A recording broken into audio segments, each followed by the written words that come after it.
చాగంటి గారు చెప్పిన మాట అయితే నిజం. ఆయన ఏమన్నారంటే, మీరు నన్ను నమ్మగలిగితే నేను మీతో ఒక సత్యం చెప్తా. వెంకటేశ్వర స్వామి ఇప్పటికీ వింటారని. అన్నీ తెలుసు, అన్నీ తెలుసు.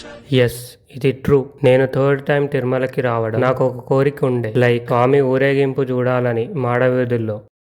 పుష్కర్ణిలో స్నానం చేసిన తర్వాత దర్శనానికి వెళ్తుంటే గజరాజుల ఊరేగింపుతో నా కోసమే వచ్చిండేమో అనిపించింది.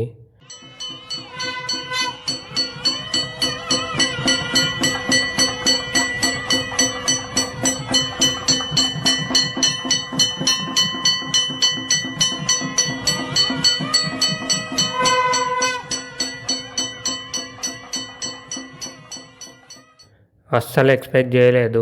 ఎవరికి చెప్పాలో కూడా అర్థం కాలే ఆ టైంలో. అట్లనే ఇంకా ఆ గోవింద నామం పలుకుతూ దర్శనానికి అయితే స్టార్ట్ అయినా. SSD టోకెన్తో 4 అవర్స్లో దర్శనం అయితే అయిపోయింది. ఇంకా నెక్స్ట్ తిరుమలలో చూడాల్సిన 6 ప్లేసెస్ నెక్స్ట్ వీడియోలో చెప్తా.